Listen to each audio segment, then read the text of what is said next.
From Las Vegas on Radio Row, it's the DNVR Broncos podcast, the final show of the week. Todd, we've got a packed show with Henry Chisholm, with Super Bowl 50 champ Todd Davis, with you here behind the camera, with so many people that have helped put this together, and we've got DeMarcus Ware joining us. We've got Chad Ochocinco joining us. We've got Sauce Gardner joining us. We've got Mark Ingram joining us. And last but not least, we've got new Hall of Famer Randy Gradishar joining us as well. That is a hell of a lineup, isn't it, Todd? Yeah, you can't beat it. You guys can hear me? Yeah, you can't beat it. Pause. What you mean? You can't beat it. Pause. No, you said you can't. No.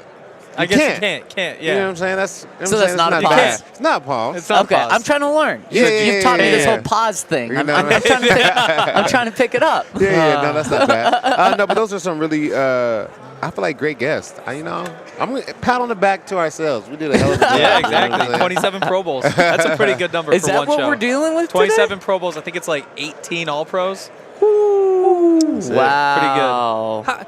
I feel like you deserved one, Todd. Just one, you know what I'm saying? That's what I needed, just one, but didn't work out like that. Damn.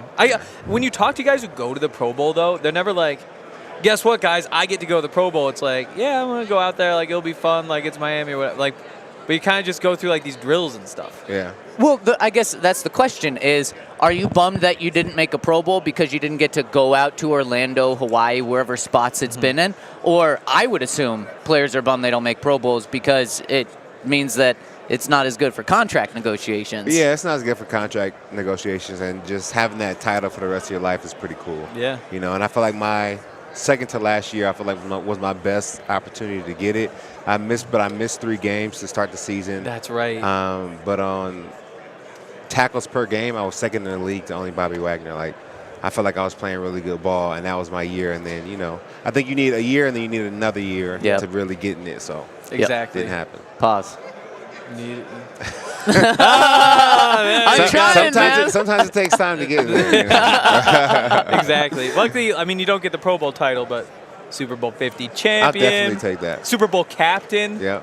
Captain in general. I mean, those are some pretty good titles. There's no ring with the Pro Bowl. You've got your ring. The final day of wearing it for a while?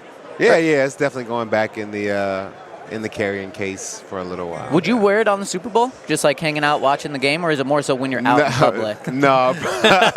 I'm probably not going to be wearing it, just reminiscing, watching the game. Yeah, crying, drinking some wine. What was going on Friday before the Super Bowl? Yep.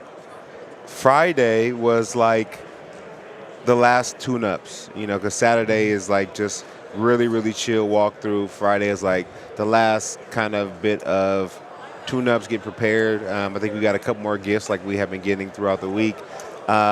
We got in a crash one of the days on a bus. I can't remember if it was Thursday or Friday. I do remember that. But I forgot. We crashed the bus driving between practice and the hotel. You crashed it? Like you guys were just all too crazy on the bus? No, the bus driver, he just didn't stop. He just ran right into the back of a bus in front of us. Oh, so 2 buses collided. Yeah. Wow. And guys were like, some guys were shook. A couple guys were crying. Like, no way. Yeah, you know what I'm saying? I won't say any names, but it was just like, it was like a big, you know what I'm saying? It was a big deal. It was a lot. Well, you were on that bus, right? I was on the bus that crashed. Because there were a couple, there must have been like 3 buses? Yeah. That's bad luck. I'm not saying I thought it was good luck. Oh. For me, it was good luck. It was like, okay, I got to tell a little bit of story now. Yeah, we need it. So I used to like act a little bit when I was younger. So I did this commercial for Singular Wireless. And on the way down to the commercial, we crashed. And something just made my mom like call her friend. And her friend came pick me up from the crash and still took me to my audition. And I booked it. So the minute we crashed, I just felt like it's another like serendipitous moment. Like we're gonna win the Super Bowl, so that's what I felt. Weird. Wow, what? That's incredible. Awesome. We learned so much right there. I know. I had to spill the beans. Here, you are tasked with finding that commercial. It's the smallest little. Okay, it's gonna be tough. Yeah, I'll give you a little bit of details on it. It's the smallest little. You can barely see me in it, but it was like they did a Thanksgiving commercial. Oh. And there's a kid at the end of a table, and he picks up the phone, and then it goes down the entire table to the other line, and the other guy picks it up or whatever. But I'm at the table eating there. Okay. What was the brand? Singular Wireless. Okay. So do you get free Singular Wireless for the rest of your life? No, they paid me very well. I made like almost $25,000. Are you kidding me? For 2 How days old of were you? shooting. I was like 13 years old. Oh my God. Wow, that is insane. What do you do with that? Well, the way it works when you're like a child star? actor, Yeah. I'm not saying I was a star or anything, but you get like, I think it's either 5 to 10% of your money then, and the rest has to go into a bank account that you can't access until you're 18. Like your parents can't access it, nobody can access it. It has to go into a bank account. So I got a little bit then, and then once I left for college, I used the rest of it to buy a car. Dang, Yeah. that kind is of car? awesome. It was a Mustang. Older Mustang, but it was convertible. You know what I'm saying? I felt good. So no boosters paid for it. I bought it myself. Oh, You know what I'm saying? You don't have is to- this the you don't have to go backstory back. that the boosters told you Better put to together. tell? Yeah. You're this kid in this commercial. You're a child star. Yeah, Next time I hear about oh my goodness. It's like the smallest little. Yeah, here, we're going to have to dial it up if so. Okay. Oh, here. yeah, that's it. This That's is the it. one? Yeah, Yeah, pull here. it up. Let Look. everybody see. It's really funny because they go down the table, but Yeah, if here, you just pull see it up, right here, up for the you listeners. see that fat, chubby arm Oh my reaching gosh, for that's some it? potatoes? That's me. Wow. Did you ever see it live on TV? Yeah, I think I saw it like once or twice while they played it. They played it for like 2 or 3 years and then stopped playing after that. Wow. So like I used to get these little residual checks for like $7, $5, in the mail. It's Joined by Super Bowl 50 champ, but more importantly, child star. No, Singular actor. Wireless Advocate. Singular Wireless Advocate. You're Whatever happened to Is them? that what you're sponsoring this week here? Yep, I think so. Singular Wireless. You guys want to know another crazy commercial? Yes, Yes. bring them all on. All right, this is another audition I had. So how the auditions go is you like go, and if they like you get a call back. If they like you again, you get like another call back, and they probably book the job. So there was one Powerade commercial that I got like 2 callbacks on. I didn't end up booking it, but the third callback was actually Peyton Manning came in and was throwing balls. Like if you watch the commercial, he like throws footballs to these kids. A Powerade commercial. I didn't book it, but I ran through the drills with Peyton that day. Wow. Isn't Did you that tell- crazy? you tell him Yeah, that? we talked about it like as teammates, but it's just so weird. How old were you? Were a child. I was still. young, yeah. And was he Tennessee Peyton Manning? Was he No, a he Colt? was. I think he was a He Colt. couldn't do it at Tennessee at the time. Yeah, he was a Colt. That'd be a crime. Oh, you're right. Yeah. That Yeah, is we got- wild. yeah. Oh my So gosh. he played long enough to do a like potentially Yeah. whatever, do that to play with me in the Super Bowl. He So wasn't like an ass to you or something, right? So like No, you're he just was bitter. cool. Oh, He was okay. cool. It was like Okay. just a couple throws, like maybe my form was off. Oh. Because So I've it- always been a linebacker, so maybe I'm saying that's why I didn't. book So it. that it wasn't like after that, like Peyton Manning said, you're a horrible receiver. You need to play on the defensive side. No. I was a linebacker / all lineman before that. I think it just reflected in my performance that day. That is wild. is Okay, what other crazy. commercials? No, that's it. That's it. Wow. I did some other like small like ad stuff, like photography stuff, but that was it. Did you ever think that like it seemed like that was the path you wanted to go down for a little bit? Well, I always felt like I wanted to do it. You know what I'm saying? Like even now, if there was an opportunity, I would do it alongside other stuff, but yeah. I would absolutely do it. Well, Yeah. I mean, this is the perfect opportunity. Shout out. Shout out, Vernon Davis. Yeah. It's my guy. Act for us, Todd. I love that, but I'm not going to do that. No, I'm not going to do Okay. it. But I probably need to hit up Vernon. Maybe he can put me in a movie or something. Hell yeah. Yeah. We saw him around here. Yeah, I just Super saw Bowl him yesterday. 50 champ. Yeah. How many guys from the Super Bowl 50 team were here yesterday? 10? Yeah, it was a good amount. I mean, there's And I 50 heard guys on a I heard roster. Malik came through after, Yeah. too. Like, there's a lot of guys. Yeah, he was a dog. Yeah. Man, that whole defense was a dog.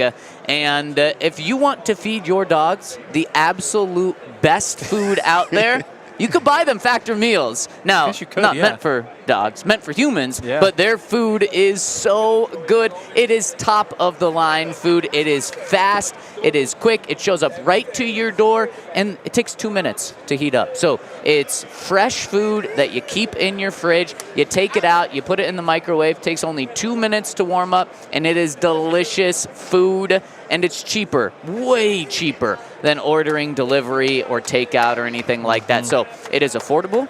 It is delicious. It is nutritious. You can't get any better outside of one more thing. If you use the code DNVR Broncos 50, they're going to give you 50% off your first purchase. So to go to factormeals.com/DNVR Broncos 50. Use the code DNVR Broncos 50 over at factormeals.com in order to get 50% off. They're our presenting sponsor. They've allowed us to be out here this week. We appreciate them so much. And we know that you're going to like their food because we love it. Factormeals.com/DNVR. And shout out to our friends over at Bet365. And right now they are offering a big game offer. You can get $5 in bonus bets for every touchdown scored when you wager $50 or more on the same game parlay of San Francisco versus KC. Or you can get $2 in bonus bets for every touchdown when you wager $20 or more on SGP, which is same game parlay, on San Francisco or KC. I'm learning so much about the betting game. I feel like I'm just going to start a page, and then people are going to follow me, use my bets, and I'm going to, make everybody a lot of money. Well, Todd, I mean, I would definitely follow you on bets because you're a child star actor.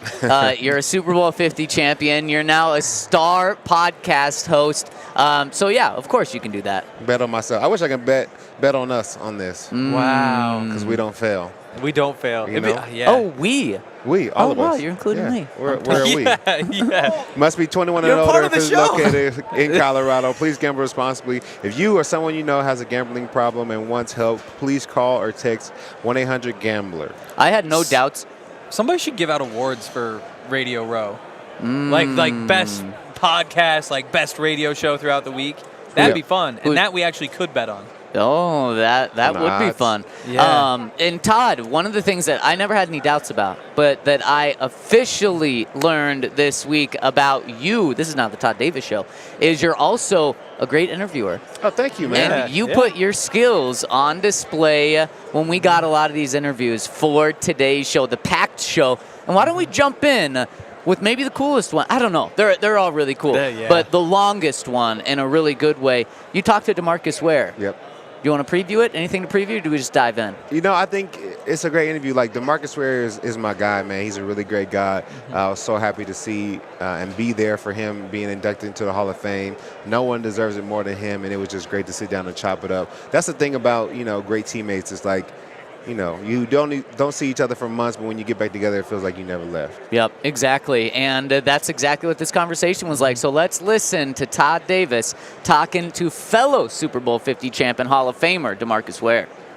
How you doing, man? Good? You good? All day, man. All day, baby. All day, man. All day. How long you here? I'm here till Friday.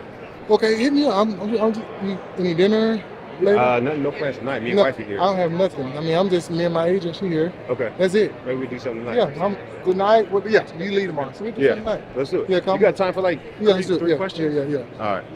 Todd Davis here with my good friend DeMarcus Ware, Hall of Famer. Amazing. This is my guy right here. Absolutely. And so, 3 quick questions. One, Super Bowl 50, we've been reminiscing a lot. What do you remember most about that game? I remember, you know how we used to prepare in the locker room and everybody had their music and it was turned up loud? Yep. For the first time, I saw a locker room that was quiet. And I saw everybody like totally prepared, but prepared in a way to where when we started walking down that tunnel, there was no chatter. You can hear the cleats going through the tunnel, Just right? locked in. We were locked in. And I remember when we were about to come out and get introduced, you remember all that confetti, how loud it was? Yep. And then when we came out, it was real quiet. Yep. But nobody really cheered for us, did they? Nah, they were doubting us. But we were so focused, and I felt like we were the crowd. We had that chant in our hearts that we were going to win. Like, we knew it. Yep. All week, Cam Newton, #1 offense, but they didn't know that we were the #1 defense. They found out, though. Yes, they did.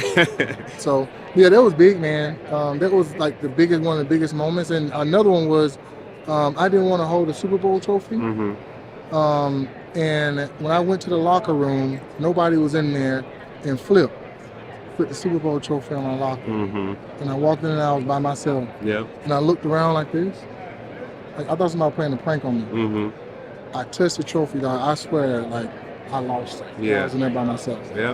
And I got a tap on my shoulder like this, and it was Peyton. And I turned around like this right here, and man, Peyton, just like we just did, gave that hug, and the trophy was right there in the middle. We like we did it. Because that was a long road to get there. It was crazy, and you being part of that, like a lot of people don't see how your leadership in the middle, what you did for the team. It wasn't about a seal on your chest. Everybody was a captain. Absolutely, for sure. And you know that. And it was when we said iron sharpens iron and another man sharpens another at the beginning of the season. We did that. Without we made a doubt. each other better. Without a doubt. Speaking of making people better, big thing they're trying to upgrade, or they say they should upgrade on the Broncos, is the outside linebackers. We haven't had the production since you and Vaughn. How do they, get more out of their outside linebackers for them to really help the team? I think more teaching. I feel like we do have the guys. Like we do.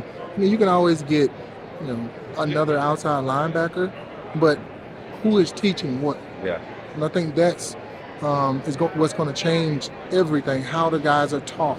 And taught in a way to where tenacity at outside linebacker is everything. Play reckless. Absolutely. And that's how, me and Vaughn played. And the inside guys just made us right because they trusted us. For sure. Let the boys go out and eat on the outside and get pressure, and we're going to make them right on the inside. And I think that's how what we got to get back to. It's too much thinking. Too much dropping. We got to do this. But now, let them guys go out and do what they do best. Let them go out there. Get into the quarterback and make plays. I think that's key because that year, I think we had a lot of veterans that really coached up the young guys and taught the young guys and really instilled things in them. And I think that's what made us better as a team. And the leadership. It only takes one on defense was me. One on offense. With Peyton. Think about how many times we restarted practice when we messed it up. And we were halfway. There's none of that now. It's more the coaching having to police the players instead of the players policing each other. Saying we're not doing it right. Let's start over. And nobody bickering about it because I got 6 months to dedicate myself to the team, to dedicate myself to the Denver Broncos. And I'm not going to let egos or emotions get in the way of what we're trying to accomplish. Exactly. All right, last question. The quarterback position is up in the air at the Denver Broncos. We don't know if Russ is coming back. We don't know if they're going to draft. What's your opinion for what's going to happen at quarterback? I don't think it's a quarterback. I think it's getting back to the old scheme. When you're up in Mile High, I need people running. Right? I need the tenacity of the offensive line. You know how when we used to run the football, we just grind on people. We grind on the defense, and we were able to play because we were just in better shape. We had offensive linemen that were fast. And then Peyton was Peyton. But Peyton didn't have to do a lot of work sometimes. And he was just dink and dunk down the field and manage the game. So just getting back to the old ways of the Denver Broncos and letting the defense really win championships and the offense tire out the other opposing teams and score points. I think that's it. Thank you, brother. All right, Appreciate you. That's it. Man, that was awesome. Every single answer. And I want to start from the end. And he's saying the way to build this team isn't through the quarterback. It's about building around the quarterback. So taking the 49ers approach, not the Chiefs approach. I think he's mentioning how much of an advantage it is to play at Mile High. That ability to really tire teams out. I remember looking over to the other sideline and seeing teams dog tired in the fourth quarter, and you're like, oh, yeah, we got them. Even if the game is close, you got more energy, you got more drive. And so I think he's saying, it's very important to get that running game back to where it needs to be. So maybe that takes some of the pressure off of Russ or whoever the quarterback is. So I agree. DeMarcus has always seemed like a great person. I guess my question is, should he be the president or something? At least of the Broncos, for sure. For sure. I love Damani Leach, but, I think D. Ware would definitely make a great president. Yeah. He seems like that guy. Like, it's just like whatever he says, like, I kind of just trust him. Yeah. It's like if he just gets control of everything, I'll just be like, yeah, I think we're in good hands. He's such a calm, quiet guy, but he's not afraid to talk. And especially just with the way he literally talks, when he talks, it makes a difference. And I mean, from the media perspective, you can tell that. Was it very much like that inside the locker room? For sure. Whatever D. Ware said, we definitely took to heart, and we definitely stopped and listened to pay attention. I mean, ultimate leader, ultimate captain, just was definitely the driving force for that defense and the way we thought, the way we prepared, and really how much it meant to us. I mean, he had a long career before that, never making it to a Super Bowl, so he was very, very adamant about, like, look, guys, this might be our only shot. Make sure you take full advantage of it, and he wasn't going to let anybody kind of get left behind or not prepare well. He made sure that he had a lot of good conversations to make sure you were ready. One of the things that we talked about last week, I think, with bringing Vaughn back, and you both said how important you think it would be to have that championship experience in the locker room, specifically on one side of the ball, because you have it with Russ, or you had it with Russ last year, and to have it on the defensive side, because the Broncos don't have that. And I see the value there, but then I think about DeMarcus, and he was such a good leader when he got to the Broncos. But he actually didn't have that Super Bowl ring yet. What makes a great leader even when you don't have that Super Bowl? I think it's first and foremost it's your play. I think you can talk all you want, but if you're not executing when you're out in the field, I don't think guys are going to list you. So first of all, he was a Hall of Fame player, Pro Bowl, All-Pro, so guys are paying attention. Second, he took the time. I think that's important. Like, so you want to stay after practice, I'll walk you through, the way you should change up your rushing. If you're outside linebacker, what you should see as an inside linebacker. If you want to sit in the cafeteria and talk, he was always coaching guys up. He never missed the time to really give guys new information and help guys out. So I think between those two things, definitely hard work on the field, but also taking the time with guys, that's what really makes you a great leader. And I think DeMarcus also is making a case for himself to come back as a coach. He's like, the outside linebackers, we got the dudes on the team. We just need not necessarily better coaching from, like, he wasn't pointing out the coaching staff, but just all around better. And that's what the Broncos made the adjustment to last year was, okay, we see the talent in these young guys. Frank, Randy, kind of get out of their way. Let's let these guys develop. Yeah, and I think it was the best call, but I do think they're missing a little bit of coaching there. So, and like you said, they talked to Randy, they talked to Frank, even if they were gone. Like, I think they're missing that presence. So I think it's important. So Vaughn and DeMarcus come back. Hey, one player, one coach. It worked once. Yeah. It did. And then the first, man, so cool getting that inside look behind the Super Bowl and hearing that Super Bowl was totally different than every other game in terms of how it was quiet, how it was locked in. And when I heard that answer, I was thinking, if I didn't know the outcome of the game, I don't know if that would be a good thing or a bad thing, where things totally change for the Super Bowl. You know what I mean? Like getting out of, not that routines change, but the mentality going in changed. Yeah, we went from having, the music, blasting in the entire locker room, definitely having on headphones. I think it all worked out, but I guess it's a roll of the dice. You want to try and keep things the same, but at the same time, this is kind of a very different game. So you got to make sure that you're preparing the best way for each guy. So I think it worked out.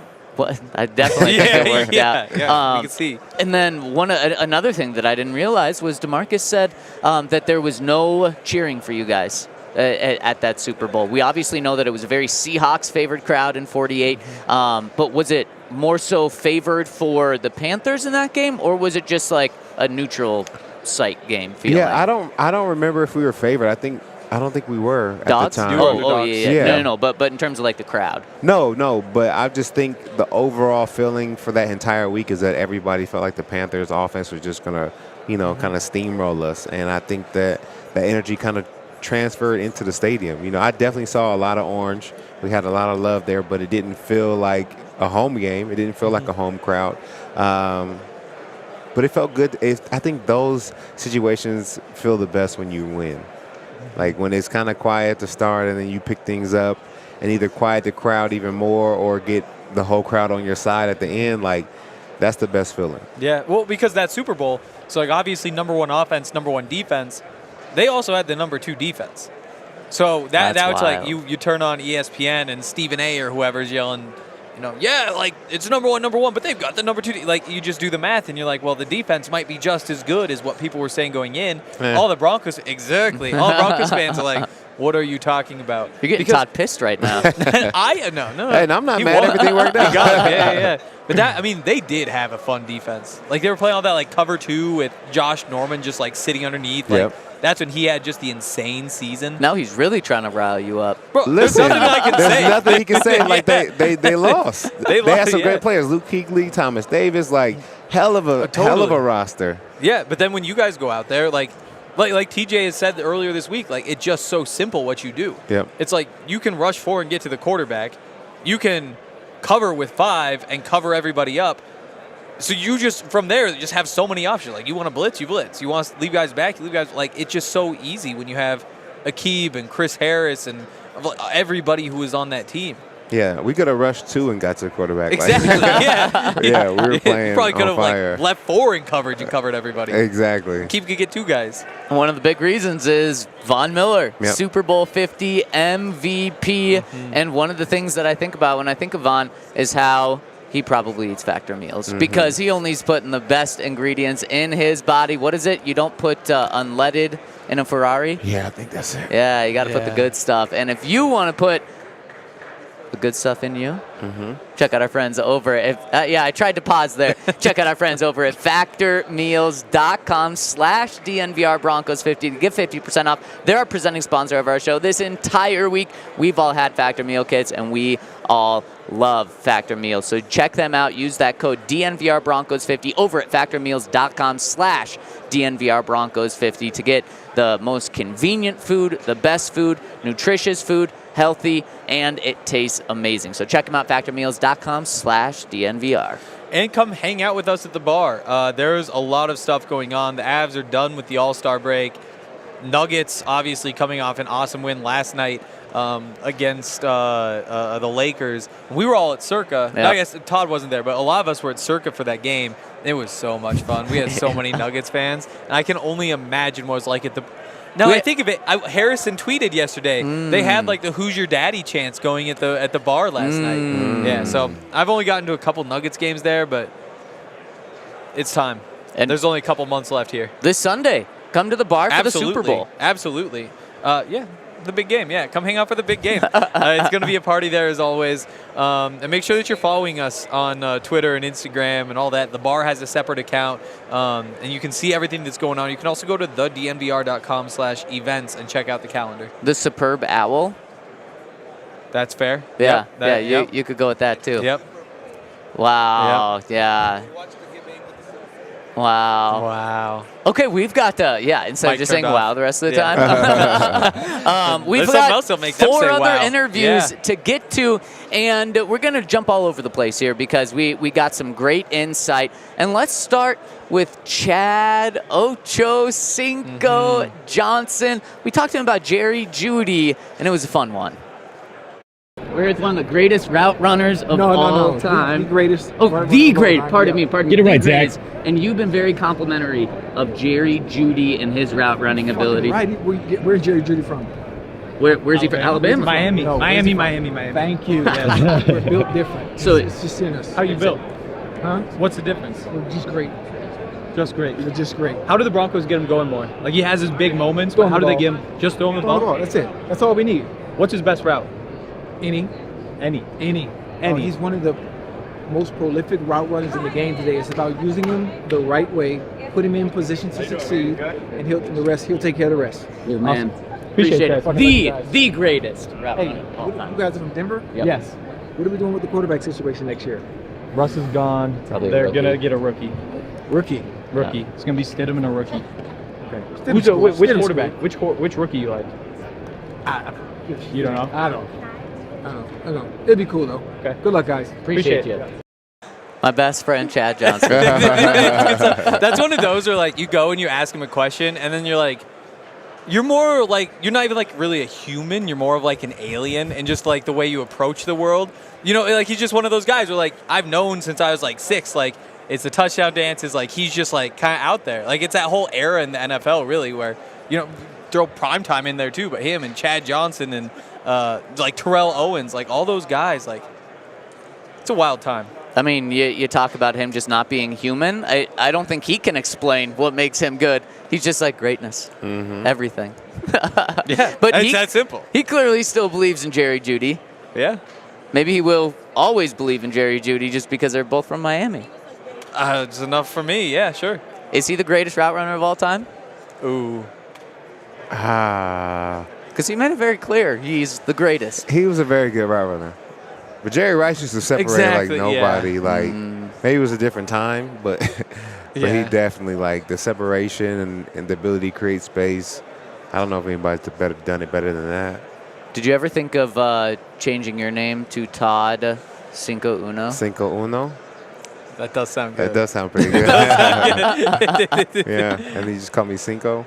Cinco. Yeah, that'd be nice. It's not bad. We're going to try that out. We'll see how it goes. Look at the paperwork. Randy Gregory could have done. Well, you told us that changing names is easy. Yes. Well, before you turn 18, very easy. After you turn 18, like, still not hard, but a little more expensive. Do you believe that Chad Johnson believes Jarrett Stidham is good, like he said? I don't know that he knows who Jarrett Stidham is. Like, we go through that whole thing. Like, and what tipped me off was like which rookie. Like, I kind of thought it could be like any rookie. You could just throw the name out. Caleb there. Williams. Uh-huh. Exactly, but like if you're not like throwing Caleb Williams out there, then like You don't know who who's Jarrett Jarrett Stidham Stidham? is. Who's Jarrett Stidham? I don't know if you could see it on the video, but he had a cigar where inside a convention center where like I know you can smoke inside Vegas at like casinos and stuff. Here isn't really a place that you would. And he had the glasses on. Man, he was rocking it. Oh, seriously, like he's like top 5 coolest guys who've been here this week. Like not in terms of like maybe like popularity or anything like that. Maybe that too, but like just in terms of like coolness, the cool factor's off the charts. Are receivers divas, Todd? A lot of them are. I'm not saying he is, but I'm just saying a lot of receivers are for sure. Emmanuel Sanders, self-named diva, self-appointed diva. He did say that, Some yeah. receivers aren't afraid of it. They don't view it as a bad thing. He called Emmanuel called DT a country diva. And he called himself, just a normal diva or something like that? I think that's what it was. That was so long ago, I don't remember the details. But he's country too, and he's from the country, so he might be a country diva too. DT was like, from an outsider's perspective, maybe you have a different perspective, but was like the opposite of a diva. He did, yeah. For as great as he was, he probably could have been like the number one name at wide receiver in the NFL if he would have been a diva. Yeah. Because he was that good. Yep. But like he didn't want the spotlight. He wasn't that tight. He was someone that was going to work, do everything he needed to do to be elite, and then he didn't want the spotlight. Yeah. He was the hardest working man on the team, did everything you asked of him. And I think the reason why he wasn't a diva for me is that I think he run blocked just as hard as he, ran routes. So most wide receivers don't do that. They're jumping out the way, letting guys through. He definitely was selfless and, gave everything he had for everybody on the team. Yeah. That's how you quantify it, I think. It's like, do you run block as hard as you do other things? I feel like that's the question. I love that. And speaking of Jerry Jeudy, Pat Surtain guards him. You talked, Todd. You did a great job of sliding in and getting a good answer from Sauce Gardner talking about Pat Surtain.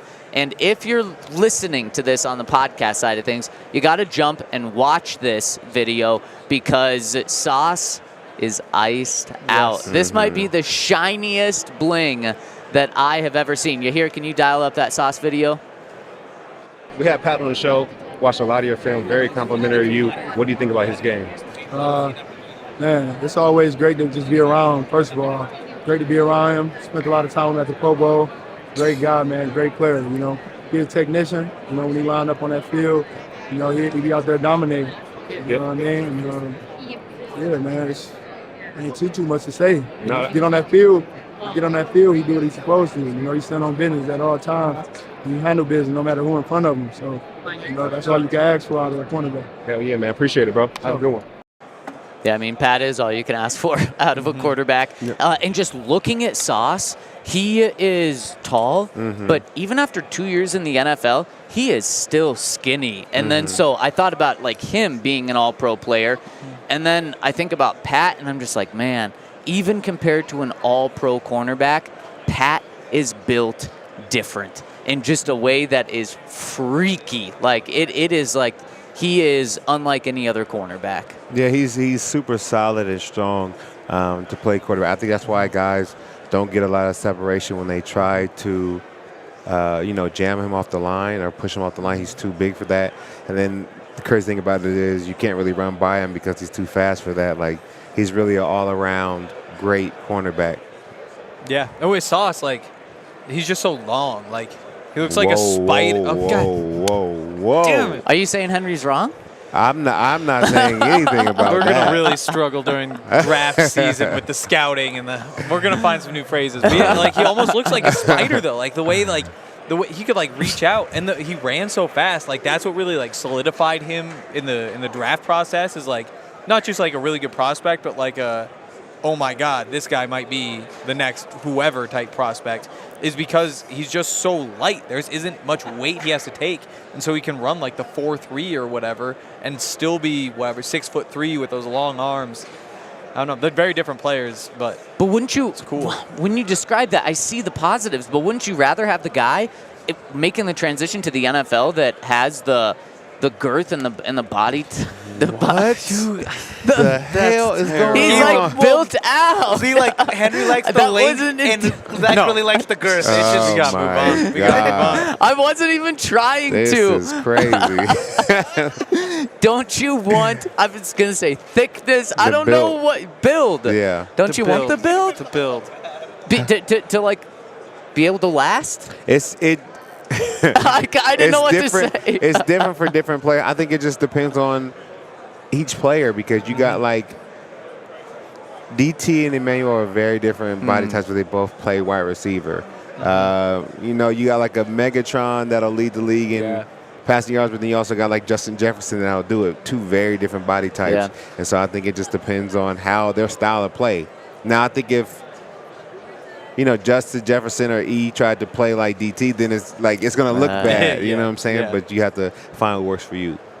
That's very fair. Yeah, totally. Very fair. I do think Todd is going to quit this job before the draft comes around because of these. Yeah, we're going to get this phrasing down. I think that's our next project. Now we're through the season. We're through Super Bowl. Now we work on phrasing until the draft. Phrasing. Okay, that's our next project this weekend. And I think I might have just seen Mark Ingram walk by. Which reminds me, Todd, you caught up with Mark yesterday to get the inside scoop on Sean Payton. And did Mark play his entire career for Sean? Was he always a Saint? No, he went to the Ravens, huh? Yeah, Ravens. Was there? Definitely Ravens, Yep. But he's got insight on Sean. So let's hear from Mark Ingram talking about Sean and this Broncos team. You're good, my guy. What's up? Todd Davis here, DNVR Broncos, with the man, Mark Ingram himself. Oh, man, what's good? I know you played for Sean, we both did. What do you think the Broncos can do to kind of turn things around to have a much better season next year? Man, it's just culture, right? It's just culture. It's just everybody buying in. I think everyone has to just take accountability. I think coaches got to coach better, players got to play better. Yep. Everyone kind of has to trust in each other, believe in each other. It's got to just be a family. It's got to be a culture of belief. And I think it's something special, like, when the team is closed, the locker room's closed, the coaching staff, everyone is just one family on the same accord. I think when everybody has their minds set on the same mission, I think that's when you start having success within a team. So I don't think it's one particular thing. I think it's a group thing. It has to come from the front office to the coaching staff, trickle down to the players, to the strength coaches, to the training staff. I think everyone has to be on the same position, everyone on the same page. That's what's up. Last question. I know there was a lot of controversy with Sean and Russ. Do you think there's any way they can mend this relationship? Do you think Russ will be back next year, or you think he'll be looking for work somewhere else? Man, I mean, that's a tough one. If they do want to mend it, they have to go and sit down man to man and talk about true and honest what's going to happen in the future, what you see me as, Yep. what's my future here. And if we're not on the same page, if we're not seeing eye to eye, then maybe it's best to move on for both parties. You know what I mean? But I think a true man-to-man discussion has to happen. A true transparent discussion has to happen. That's the only way to have a healthy decision and a healthy relationship moving forward. For sure. Thank you for your time, man. Yes, sir. Yes, sir. Appreciate you, brother. Love, bro. You think we're going to see a true and honest discussion and conversation between Sean and Russ? No, if it happens, we won't see it. We'll never know that it happened. But do you think it'll happen? I think that they will sit down at some point. I don't think Sean's just going to, like, kick him to the curb. I think he's going to sit down with him, whether he wants him back or not. I know they had to sit down, you know, kind of at the end of the year, but I think just man-to-man, face-to-face, I think it's important. Like, even if you're going to cut a player, you have to be able to sit down man-to-man and have that honest conversation about, like, you know, why you're getting cut. And if they want to keep him, they have to, you know, mend things so that he's happy at least a little bit. And I just don't think that there's a conversation to be had. And what I mean by this is Sean isn't going to make his mind up about Russ based on, like, trying to get on a similar page with him. Sean knows what Russ can and can't do on the field. So this is a conversation between Sean and Sean of, do I want what's better for my team?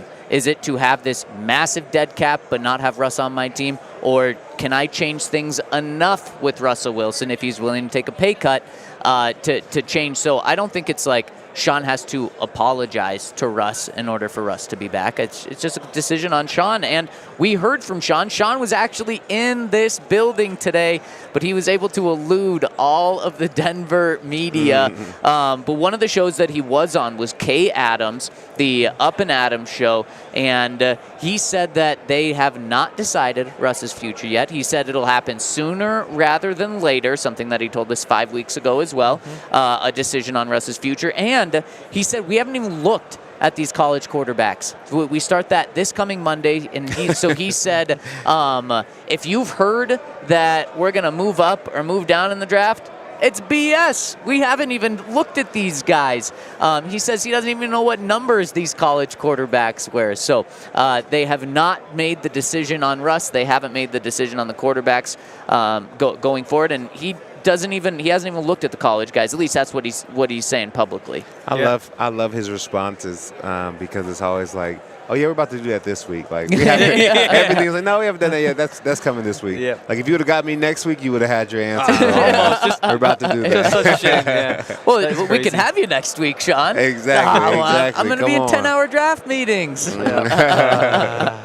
Yeah. I'm curious what'll happen, of course, but it does seem like Russ is just going to be gone, and there's going to be a rookie. And at this point, I just don't even see, like, another path. Well, and today, I mean, I think the very last question that Kay asked Sean, she said, so you're looking to fall in love with the quarterback? And he said, yeah. I mean, talk about, like, could you imagine? Let's put this in relationship form. And you're on a break with your girl or your guy, and they say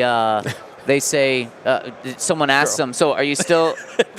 There's girls listening here. The listeners, yeah, I wasn't looking. Sometimes I forget we're not just talking here. And could you imagine someone asks one of the people on the break, so are you still looking to fall in love? And it's like, yeah.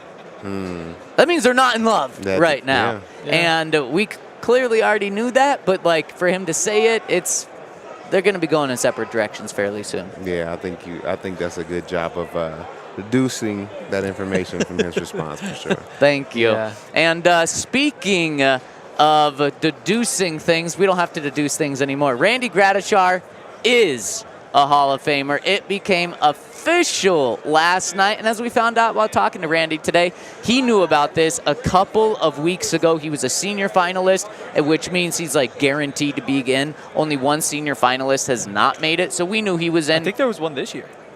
This year that didn't make it? I'm pretty sure only 2 of the 3 made it. Really? Yeah, I got to double check on that. Wow. Well, I guess maybe I was taking it too much for granted. So that guy would only be the second one in history to not make it. But regardless, Randy did make it, and we caught up with Randy today, shortly before the show. Let's hit it. of Famer Randy Gradishar. Randy, can you take us through what a moment was like when you found out you made it into the Hall? Well, that was a couple weeks ago that I officially found out, and it's been a long time coming, and having the opportunity to finally know that I was going into the Pro Football Hall of Fame, because I waited, it's been 35 years, and if you turn that number around, 35, it becomes 53, and that was my number. There we go. And it was just a great. This whole thing has been a great experience, and I'm originally from Warren, Ohio, and it's 40 miles from Canton, Ohio. So I'm a real Buckeye going into the Canton Hall of Fame. I'm very proud of that. Have you started thinking about what you want to talk about in your speech yet? No, I haven't really gotten that far. I'm overwhelmed with what's going on now and being out here in the Super Bowl, and then start preparing. And the Canton Hall of Fame people have sent like a calendar each month. This is kind of what we're going to, if you get in, this is what you're going to be doing. So make some plans. And that's been a little overwhelming, of trying to figure out that. But again, for me, it's just a real blessing to know that finally I'm into the Pro Football Hall of Fame, Canton, Ohio, born and raised in Ohio, and went to Ohio State, and I'm a real Buckeye. So it's just been overwhelming for me. Yeah, that's amazing. I think it's well-deserved. And as a linebacker, when I look at your stats, I'm truly amazed. 200 tackles for multiple years, I never did it once. What was your secret to be able to be that dominant on the field while you played? Well, I never had a goal to do that. My defensive coordinator, Joe Collier, he pulled me aside and he said, Randy, all I want you to do is find the ball and make a tackle. So I didn't do all this practice stuff of blocking and tackling and reading and all that. So I said, okay, Joe, that's what I'll do. Yep. So I ended up, having a lot of tackles and having that opportunity. One year in '78 was Defensive Player of the Year in the NFL. Yep, that's huge. I said, where did that come from? And so it's a real blessing and a real privilege in order to have the stats to be now going into the Canton Football Hall of Fame. Amazing. Well, congratulations again. Well, thank you. Yes. Thank you. Thanks for doing this. Absolutely. Yeah, appreciate it. You guys from Denver, right? Oh, yeah. Oh, yeah. Thank you, Randy. Another Hall of Famer for the Broncos. Really, really cool and cool insight into that conversation. Made me realize I think football was a little bit different back then, Todd. Just a little bit. I really wish that could have been my job and my responsibility. See ball, get ball. I feel like I would have loved that. You don't need to practice. You don't need to practice tackling. You don't need technique. Just see the ball and go get it. Go get it, baby. Is linebacker the position that translates to the most, though? Obviously, there's way more things involved, especially in today's game. But is that the position where it's the most so see ball, get ball? No, that has to be D-line and outside linebackers. Oh. We have to rush, we have to cover, we have to line guys up. I think sometimes, especially in certain plays, literally the goal of the outside linebacker is literally get my stance and get the quarterback, or get my stance or get the ball. I may have to go through a couple different reads on one play or guard somebody, different routes. Literally, no disrespect to anybody that plays outside linebacker or D-line, your hands in the dirt and you're just trying to go after the ball. Definitely. Yeah, Randy was a freak. He got Heisman votes. He was 6th in the Heisman voting, 2-time All-American at Ohio State, just dominant in the NFL every single year. I think the reason Randy doesn't get some of his due is just because so many people became fans because of John Elway. Mm-hmm. It's that 90s era of Broncos football is when, especially when we go to London, for example, everybody out there is saying that's when they first started showing games here, and it's John Elway on TV every week and people fall in love. And I think that's true of people outside of Denver. You see so many people who it's my dad was a Broncos fan because it started back then. But for him, when he got to Denver, the Broncos had played 14 seasons. They'd never been to the playoffs. They'd finished last in their division 8 times. Dang. He shows up. I think it's first 2 years they don't get in.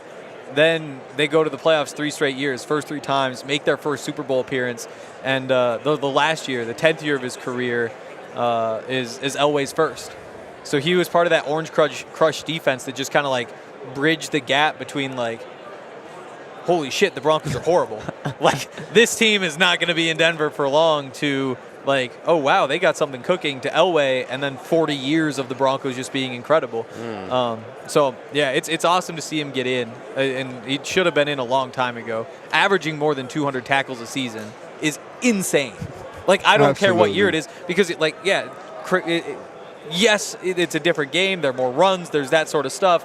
Also, like, half his career were 12-game seasons, so wow. I think that kind of balances things out, too. Definitely does. And on top of that, the only Bronco in history to win Defensive Player of the Year, which is wild because Von Miller, Champ Bailey, first ballot Hall of Famer guys who never won Defensive Player of the Year, just shows how special he was. That Orange Crush defense absolutely deserves multiple people in the Hall of Fame, but you got to start with one, and Randy's the first one in there to be in the Hall of Fame, so unbelievably deserving. It finally happened, but maybe, as he said, it was right, because 35 years, flip that, it's his number 53. It's meant to be, baby. I am a little disappointed he hasn't started thinking about that speech, though. Like, you would have thought, like, I would have at least had, like, a couple lines in, like, 1990, he's old. 1991. I probably have like something. He has to sit down with a pen and paper for sure. He's not just thinking of this stuff like on top of his head. He's had 40 years though. Yeah, it's never crossed his mind. Yeah, but he's probably been pissed for 40 years for not getting in. Like, I'm not writing a speech. It's like as soon as I get up there, I'm telling these guys what's up. Like I'm telling these guys it took too long. Hey, cocksuckers! Exactly. What took you so long? Exactly. What if that's it right there? He just throws the paper in his piece. Also, want to give a shout. Burns the jacket on the way out. Gotta give a shout out. He's still working at Phil Long Ford, which is awesome. But so it's actually like Phil Long's PR people who helped me get in contact with him earlier today. So need a car. Use the discount code DNVR50 for 50% off a car? Yeah. Actually, no, I wish. And we got through the entire Phil Long thing without a pause, so that's great. Wow. Phil, pause, Long. Is that what you're saying? Let's move along. Okay. There we go. Wow. I just got that from Henry. Oh, my goodness. You know what's crazy is this week would be very different if the Broncos were here. We'd be talking about this game. Yep. And we haven't talked about the game at all yet. And let's end this show, end this week with our Super Bowl picks. Todd, tell me the 49ers are going to win. Yeah, I'm going to make a pick based off of my heart. Oh, let's go. Appreciate it. And not my brain. My brain is saying that the Chiefs are going to pull away with another one, but my heart is going for the 49ers. So I'm going to say 24-21, 49ers get the dub. Let's go. Henry, keep the good vibes rolling. You know what I think. I'll just make one quick. I mean, I've been wrong for weeks and weeks and weeks, and I'm not going to be wrong again. Like, it's going to be, Mahomes is going to win. It's going to be 23-17. Boo. Yeah, boo. Yeah, no, I'm booing my boo. I agree. You're right. DeMarcus Ware said something in that interview earlier that did not make me feel good about this game. He said, like, yeah, the crowd wasn't on our side when we went out there. They weren't cheering for us. That's going to be what these Chiefs face. What we've seen in this city is it is way 49ers heavy. Now, it also makes sense. We're in Raiders country, unfortunately, and you have the Chiefs here. So the city is going to be pulling not for the Chiefs. And I just think that the Chiefs are going to thrive off of that, kind of like you guys did. So I don't like it. I think the Chiefs are going to win. So you wanted Henry to keep the good vibes rolling, but you weren't going to come with good once vibes once he tore it down, No. it was torn down. He booed me. No, boo. That takes the out so much with Henry. He was like, Henry did it. I had to do it. Well, he pulled the vibes down. We're already low enough right now. Dang. I do think, I mean, that 49er defensive line is insane. Like, it's legitimately insane. Like, say what you want about Randy Gregory. As their fourth rusher, that is ridiculous. Yeah. Like that whole squad up there, like, if they're really getting pressure all game, they've got a chance. It's tough. Yeah, I think they got a chance. They just haven't been insane this playoffs yet. So we would need just one insane game. I think Bosa Bosa, he either played every game or missed one game and finished with 10.5 sacks this year, which, like, he should have 18. Their first playoff game, he had 0 sacks. I believe 0 pressures. He was extremely average. In the NFC Championship game, he did end up with 2 sacks. So what took down Mahomes in the one of the Super Bowls that they lost? Shaq Barrett and a really big pass rush from the Tampa Bay Bucks. So Bosa absolutely has what it takes in order to do that. We're going to be pulling for the 49ers. We're going to be breaking down the game on Monday back in Denver. And before we get out of here, I got to give a shout out to our presenting sponsor, Factor. Use that code DNVR Broncos 50 over at Factor. Thank you so much for sending us out here. And I got to give a shout out to so many people behind the scenes that made this happen. Ryan Green, I'm looking at you. Ryan Koenigsberg, our guy. He was kind enough to give us 3.5 minutes on the show this week. We've got Alyssa. He was on all the media. We've got Marissa. He was on all the promo, but was on for like 2 minutes. And why was he on the And he promos? complained about it. It was the best 2 minutes of my life, though. Of your life. He said your wife said the same thing. That was a good one. We've got really Allie behind the scenes, and of course we've got guys back home, Nick, Ryan. We've also got our guy Yahir, who looks like an absolute goofball right now, wearing, what are they called? The big hats? Easy to remember. That's what they're called? Big hat, yes. Big hat. Big hat, He's wearing the big hat. And of course, to my guys, Henry Chisholm, Todd Davis. It has been a blast. Todd, are you still rolling with us after spending a full week with us? Yeah, I'm locked in. Let's go, baby. Thank you so much for all of you tuning in as well. Obviously, we wouldn't be here if it weren't for you. Hit us with a thumbs up on the way out. We really appreciate all of you. And let's all watch the Kansas City Chiefs lose on Sunday. We'll be there to celebrate it Monday with you. Thank you all so much. Have a great weekend. We all silly like the mayor.